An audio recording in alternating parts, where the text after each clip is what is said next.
నమస్కారం గురువుగారు. శుభమస్తు. మిమ్మల్ని ఒక ధర్మ సందేహం అడగవచ్చా? భక్తులు శ్రావణ మాసంలో ఆచరించవలసిన విధులు ఏమిటి? చాంద్రమానానుసారంగా 12 నెలలు చైత్ర, వైశాఖ, జ్యేష్ఠ, ఆషాఢ, శ్రావణ, భాద్రపద, ఆశ్విన, కార్తీక, మార్గశిర, పౌష, మాఘ, పాల్గొనమని ఒక్కొక్క నెలలో ఒక్కొక్క వైశిష్ట్యము. శ్రావణ మాసములో ఎన్నో నోములు, వ్రతములు ఇవంతా ఎక్కువ వస్తుంది, అందరికీ ఉన్నది. అందులో విశేషంగా స్త్రీలకు శ్రావణ మాస ఆచరణలు చాలా ముఖ్యం, వారికి ఇంకా ఎక్కువ అని కూడా చెప్పవచ్చు. శ్రావణ మాసం అంతా కూడా లక్ష్మీదేవికి ఒక నిలయమైనటువంటి మాసం, ఆమె సాన్నిధ్యము ఉన్నటువంటి మాసం. అందులో మళ్ళా శుక్రవారము, శనివారం, ప్రతి శుక్ర శనివారం సంపత్ శుక్రవారం, సంపత్ శనివారం అని పిలుస్తారు. మహిళలందరూ తమ తమ ఇళ్లలో లేదా దేవాలయాల్లో కుంకుమార్చన, పుష్పార్చన, లక్ష్మీ స్తోత్ర పారాయణము, పురుషులైతే లక్ష్మీ హోమము ఇవంతా ఆచరిస్తూ ఉంటారు.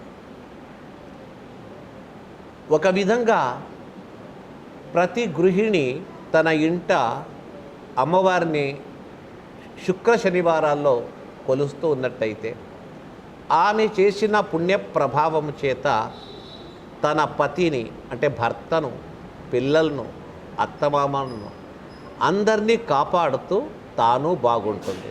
అంటే గృహిణులు తమ యొక్క శక్తిని, తమ సామర్థ్యాన్ని ఉపయోగిస్తూ పరమాత్మతో, అమ్మవారితో మొరపెట్టుకొని నియమాన్ని అనుసరిస్తూ నిష్ఠతో ఇలాంటి శుక్ర శనివారాలు పూజించినట్టయితే తప్పకుండా ఆమె అనుకున్నది సాధిస్తుంది. ఇది ప్రాచీన కాలం నుంచి మన మహిళలందరూ చేస్తున్నారు. పురుషుని కంటే మహిళల శక్తి చాలా గొప్పది.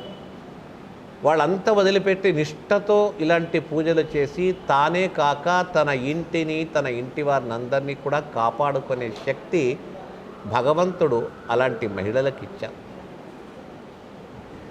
కాబట్టి ఈ శుక్ర శనివారాలు, అందులో వరలక్ష్మి వ్రతము రెండవ పౌర్ణిమకు దగ్గరుండే శుక్రవారం చాలా పెద్దది, ఇంకా చాలా విశేషం. ఆ రోజునకు సరే అందరూ వరలక్ష్మి వ్రతాన్ని చాలా చక్కగా ఆచరిస్తారు. ఇంతేకాక ఈ శ్రావణ మాసంలో శ్రీకృష్ణుని అవతార దినము కూడా శ్రావణ కృష్ణ అష్టమి రోజు.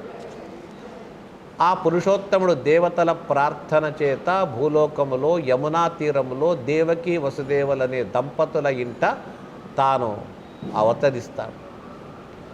యశోదా, నందగోపురు వారి యొక్క పెంపుడు తల్లిదండ్రులు. ఆ కృష్ణుణ్ణి జగత్తుకు ఇచ్చిన తల్లిదండ్రులు ఈ శ్రావణ మాసం. శ్రీకృష్ణుడు అంటే ఎవరికి వద్దు చెప్పండి? ప్రతి ఒక్కరూ శ్రీకృష్ణ కృష్ణ, ఆ కృష్ణ నామస్మరణం చేస్తే చాలు సకల పాపములు పోతుంది, సకల కష్టములు పోతుంది.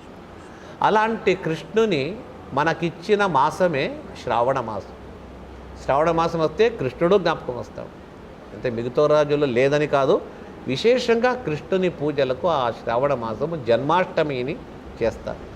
శుక్ర శనివారాలు మొత్తము శ్రావణ మాసం అంతా కూడా వ్రతములు, నోములు, అర్చనలు, ఉపాసన, మంత్రజపము ఇవి చేస్తూ ప్రతి ఒక్కరూ కూడా తాము తరించేదే కాక అందరినీ తరింపజేస్తారు. ఇలాంటి యోగ్యమైన మాసం శ్రావణ మాసం అండి. ధన్యవాదములు గురుగారు.